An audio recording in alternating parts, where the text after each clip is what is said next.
சரி குறுக்கிட்டு இல்ல மணிகண்டன் வந்து சொன்னாரு அந்த பைக் பாபுன்ற ஒரு திமுக காரன்னு. அதற்கான ஆதாரம் துணிச்சல் இருந்தா நேர்மை இருந்தா இந்த ஷோலையோ இல்ல அதுக்கப்புறம் உங்களால எப்ப முடியுமோ அவர் திமுகவுக்கு தொடர்பு இருக்கு நேரடியா நீங்க காட்டுங்க.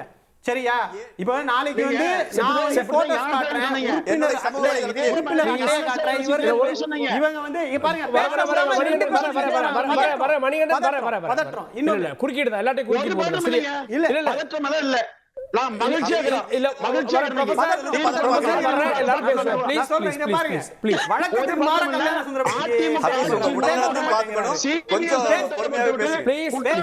தண்டிக்கப்பட்ட மகிழ்ச்சியில் இருக்கிறோம்.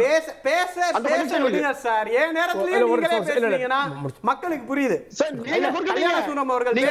சொல்றாரு ஒண்ணு, நான் எந்த இடத்துலயும் நீதிமன்றத்துடைய உத்தரவுல தான் நீங்க சிபிஐக்கு மாத்துனீங்கன்னு சொல்லல, அந்த நேரத்தில் ஏற்பட்ட அழுத்தத்தினால் மாற்றுனீங்கன்னு தான் சொல்றேன். இவர் சொன்னாரு சிபிஐக்கு நாங்க கொடுத்துட்டோம் அப்படின்னு நீதிமன்றத்துல தான் சொல்றீங்க. அப்போ சிபிஐக்கு அந்த தகவல் கிடையாது நீங்க சிபிஐக்கு மாத்துனது. அப்ப அது ஒண்ணு. ரெண்டாவது, நாங்க தான் ஏதோ பதவி உயர்வாக டிசிபியா கொடுத்தோம் அப்படின்னாரு. 2019 அந்த காத்திருப்பு பட்டியல் இருந்து 4 மாதம் கழித்து கரூர் எஸ்பியாக அவர்களை நியமித்தது உங்களுடைய எடப்பாடி பழனிசாமியுடைய ஆட்சி. எஸ்பியும் டிசிபியும் ஒரே ரேங்க்ன்றது பேராசிரியருக்கு தெரியும் நினைக்கிறேன். அது ப்ரமோஷன் கிடையாது. 2, அடுத்தது திரும்பவும் சொல்றேன், அண்ணா யூனிவர்சிட்டி விவகாரத்தை பேசும்போது கமிஷனரை எதுக்காக கண்டிச்சிருச்சுன்னா அந்த எஃப்ஐஆர் லீக் எப்படி நடந்துச்சுன்னு தான் கண்டனமே தவிர நீங்கள் விசாரித்ததை பற்றியோ. இது வந்து எஃப்ஐஆர் லீக்ன்றது டெக்னிக்கல் கிளிச், விளக்கம் கொடுத்தாச்சு, நீதிமன்றம் அது ஏற்றுக்கொண்டது. ஆனா இவர்கள் ஜிஓவில் பெயரை போட்டார்கள். இதுதான் காப்பாற்றுவதற்காக எடுக்கப்பட்ட நடவடிக்கைகள். அப்ப ஒரு விஷயத்தை பேசணும்னா முழுசா பேசணும். பாதி உண்மை என்பது இந்த மாதிரி சென்சிட்டிவ் விவகாரங்களில் ரொம்ப ஆபத்தானது. அதுவும் தீர்ப்பு வந்து மக்களுக்கு நம்பிக்கை தர வேண்டிய இந்த நாள்ல இப்படி பண்றது ரொம்ப ஆபத்தானது. அண்ணா யூனிவர்சிட்டி விவகாரமா இருக்கட்டும், அல்ல அண்ணா நகர் விவகாரமா இருக்கட்டும், உயர் நீதிமன்றமோ அல்ல கடைசியாக உச்ச நீதிமன்றம் இந்த காவல்துறையின் மீது இந்த அரசின் மீது நம்பிக்கை இருக்கக்கூடிய காரணத்தினாலதான் நீங்களே இந்த வழக்கை விசாரிங்க அப்படின்னு எஸ்ஐடியை நம்புகிறது. இவர்கள் வைக்கக்கூடிய குற்றச்சாட்டுன்றது it's a court monitored investigation, யாரும் தப்பிக்க முடியாது. அதனால அரசியலுக்காக இவங்க சம்பந்தப்பட்டிருப்பாங்க. அப்ப சிபிஐ விட நான் கேட்கிறேன் இல்ல சார், அன்னைக்கு இந்த போராட்டத்தை திமுக அரசியலுக்கு பயன்படுத்திக்கிச்சு அப்படிங்கிற குற்றச்சாட்டை மறுப்பீங்க? அந்த போராட்டம், அந்த அழுத்தம், அந்த வீடியோ வெளியே வந்த ஊடகத்துடைய பங்களிப்பு, கல்யாண சுந்தரம் போன்றவர்களுடைய போராட்டம் எல்லாமே தான் நீதியை வாங்கி கொடுத்திருக்கு. அது அரசியல் கிடையாது. அன்னைக்கு நாங்க செஞ்சது அரசியல், அன்னைக்கு கல்யாண சுந்தரம் பண்றதும் அரசியல் தான். ரைட். அதாவது இப்போ அநேகமாக ஹபீஸ் வந்து கொஞ்ச நேரம் என்னை தடைபடாமல் இருப்பாருன்னு நான் நம்புறேன். இப்போ அவர் சொல்லுகிற செய்தியில் அவர் ஒத்துக்கொண்டார். அவர்கள் நீதிமன்றம் சொல்லி அவர்கள் சிபிஐக்கு கொடுக்கவில்லை, அவர்கள் கொடுத்தார்கள், அதை நீதிமன்றத்தில் சொன்னார்கள், பிறகு அது எல்லாத்துக்கும் தெரிந்தது என்றார். அதில் ஒன்றும் பிழை இருப்பதாக எனக்கு தெரியல. அதே போல திரு IPS பாண்டியராஜன் அவர்கள் மீது எடுத்த நடவடிக்கை குறித்து சொல்லுகிற போது அவர் ஏற்கனவே வந்துவிட்டார். நான் என்ன கேட்கிறேன்னா, கல்யாண சுந்தரம் அன்றைக்கு போராடினார், பேசினார் என்றெல்லாம் இன்றைக்கு திமுக ஐடி விங் மெனக்கெட்டு பல வீடியோக்களை எடுத்திருக்கிறார்கள். என்னிடம் கேட்டிருந்தால் நானே கொடுத்திருப்பேன். அந்த வீடியோவிலே நான் பேசியிருக்கிற செய்தி என்னென்றால், நான் மட்டுமில்லை, அன்றைக்கு இருந்த எல்லாரும் பேசியது, இந்த எஸ்பி அவர்கள் செய்திருப்பது பிழை என்பதை நான் அழுத்தம் திருத்தமாக பேசியிருக்கிறேன். நான் அவரிடம் கேட்பது, அது அன்றைக்கு என்னோடு நின்றுதானே நீங்கள் போராடினீர்கள், அப்படித்தானே சொல்லுகிறீர்கள். நீங்கள் ஆட்சிக்கு வந்த பிறகு அவர் குற்றவாளி என்று சொன்னால் நீங்கள் அல்லவா தண்டித்திருக்க வேண்டும். நீங்கள் முதலமைச்சர் தொகுதி வருகிற மாவட்டத்திற்குள்ளே கூட்டிட்டு போய் அவர் அதிகாரியாக போட்டுவிட்டு அவர் செய்தது பிழைதான் என்று இன்றைக்கும் பேசிக் கொண்டிருக்கிறீர்கள் என்று சொன்னால் இது அரசியலுக்காக செய்கிற சித்து விளையாட்டா இல்லையா என்பதுதான் கேள்வி. இரண்டாவது, மணிகண்டன் அவர்கள் தெளிவாக அழுத்தம் திருத்தமாக கேட்டார். ஸ்டாலின் அவர்கள் மதுரையிலே பேசுகிற போது சொன்னார், திரு பொள்ளாச்சி ஜெயராமன் அவர்களினுடைய மகன்கள் சம்பந்தப்பட்ட 1000க்கும் மேற்பட்ட 1300 சம்திங் வீடியோக்கள் என்னிடம் இருக்கிறது என்று சொன்னார். அதை குறித்து அதை சிபிஐயிடம் கொடுங்கள், நீதிமன்றத்தில் கொடுங்கள். நான் கல்யாண சுந்தரம் நானும் பேசுவேன். இதை வந்து பதவியில வாங்கினவங்களுக்கு சிபிஐ போறது வேற வழி இல்லாம சொல்றேன். ஊர்ந்து வரக்கூடிய எடப்பாடி சட்டை கிழிச்சிட்டு போனவிய, சட்டை கிழிச்சிட்டு தெருவுல போனவிகளுக்கு அது இதுதான். நான் சொல்லுவதை கொஞ்சம் கேளுங்க. என்னை முடிக்க விட்டீங்க, புரிஞ்சுக்கங்க. என்னை முடிக்க விட்டீங்க. தனிநபர் தாக்குதலை ஏற்றுக்க முடியாது. கிழிந்து போய்விட்டது. நீங்கள் என்ன பேசினாலும் தப்பிக்க முடியாது. தனிநபர் தாக்குதல் இல்லாம பேசுங்க. பொய்யா பேசுறது, அவதூறு பேசுறது எங்களுடைய நேரத்தை இதுல தனிநபர் தாக்குதல் இல்லாம பேசுங்க. நீங்க ஜீவா போட்டதுல பேர் வெளியே வந்துச்சுல்ல, அதுக்கு எடப்பாடி பழனிசாமி மன்னிப்பு கேட்பாரான்னு கேளுங்க. நான் முடிச்சிட்டு வர்றேன்.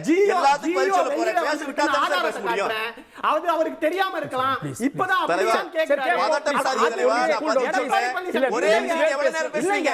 எப்படியாவது 1 மணி நேரம் நேரத்தை கடத்தி கொடுத்துருங்க. தனிப்பட்ட தாக்குதல் பேசிக்கிட்டு இருக்காரு. இதை எப்படி அனுமதிக்கிறது? இது வந்து பதற்றம். என்னங்க அவதூறு? உண்மையா பேசுறதுக்கு எங்க ஒரு நாகரிகமா பேசுறது.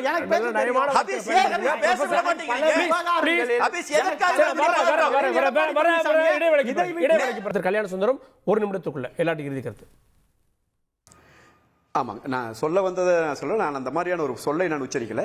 இந்த சொல்லை உச்சரித்து அண்ணன் பொள்ளாச்சி ஜெயராமன் அவர்கள் ஸ்டாலின் அவர்கள் சொன்னதை போல 1300 வீடியோக்கள் இருந்தால் அதை தைரியம் இருந்தால் சிபிஐயில் ஒப்படைங்க, நீதிமன்றத்தில் ஒப்படைங்கன்னு சொல்லி பேசினார். நான் ஹபீஸ் கிட்ட ஒரே வரியில் அவர் எனக்கு பதில் சொல்லணும். அவரோட சுற்று வரும்போது அப்படி ஒரு ஆதாரத்தையாவது ஸ்டாலின் அவர்கள் மேடையில் பேசிட்டு இருந்த ஒரு ஆதாரத்தையாவது சிபிஐ கிட்ட கொடுத்தாங்களா திமுக என்றால் சொன்னதெல்லாம் பொய் இல்லையா? இதைத்தான் நாங்கள் தோலுரிக்கிறோம். நாங்கள் என்ன நடவடிக்கை எடுக்கலைங்கிறது தான் நாங்கள் மீண்டும் மீண்டும் கேட்கிறோம். கல்யாண சுந்தரம் பேசினார், அவர் பேசினார், எல்லாரும் போராடினார்கள். உண்மை, போராடியதற்கு அரசு செவிசாய்த்து நடவடிக்கை எடுத்தது. அவன் ஒருவன் அதிமுக காரன், ஒருவன் திமுக காரன், ஒருவன் காங்கிரஸ்காரன், எவனாக இருந்தால் என்ன, குற்றவாளி தான் என்று நடவடிக்கை எடுத்தது அதிமுக எங்கள் பொதுச் செயலாளர் எடப்பாடியார். இதிலே என்ன பிழை என்பதைத்தான் நான் மீண்டும் மீண்டும் கேட்கிறேன். ஆனால் இன்றைக்கு நடந்து கொண்டிருக்கிற அரசாங்கம், முந்தா நாள் கூட அந்த பல்லாவரத்திலே நடந்த பாலியல் கொடுமை அவங்க சொல்லி பேசினாங்க, டாக்டர் சொல்லி பேசினாங்க. அந்த கொடுமையில அவனை கைது பண்ணிட்டு வர்றாங்க. சிரிச்சிட்டு 4 பேரும் துள்ளி குதித்து ஓடி வருகிற காட்சியை படமாக வந்தது சமூக வலைதளங்களில் விமர்சனம். உங்க காவல்துறை இப்படித்தான் டீல் பண்ணிட்டு இருக்கு பாலியல் குற்றவாளிகளை. அதே மாதிரி டாக்டர் சொல்லுகிற போது சொன்னாங்க, நமக்கு வந்து ஒரு சமூக விழிப்புணர்வு வர வேண்டும் என்பது அதெல்லாம் 100% உண்மை, அதெல்லாம் யாரும் மறுக்கவில்லை. ஆனால் அதை பேச வேண்டிய முதலமைச்சர் எடுத்த உடனேயே இதை அரசியல் படுத்தி முதல் ட்வீட் அவர்தான் போட்டார். அதற்குத்தான் எதிர்க்கட்சி தலைவர் பதில் சொன்னார். அப்படின்னா முதலமைச்சருக்கு எவ்வளவு சமூக அக்கறை இருக்குன்னு பாருங்க. இதுதான் இருக்கிற சிக்கல். எனவே இவர்களுடைய அரசு என்பது, இவர்கள் எதிர்க்கட்சியாக இருக்கிற போது ஸ்டாலின் அவர்களே சொன்னதை போல தவறை கூட சரியாக செய்தார்கள். இப்பொழுது சரியை செய்ய முடியாமல் தவிக்கிறார்கள். இதுவும் என்னுடைய ஸ்டேட்மெண்ட் அல்ல, முதலமைச்சரின் ஸ்டேட்மெண்ட். ஓகே, டாக்டர் ஷர்மிளா இறுதி கருத்து. தவறு செய்தவர்கள் அதிமுகவை சேர்ந்தவங்களா, காங்கிரஸை சேர்ந்தவங்களா, திமுகவை சேர்ந்தவங்களா அப்படிங்கறத இந்த சமூகம் பாக்குறது இல்ல. தவறு செய்தவர்கள் மனித மிருகங்கள்.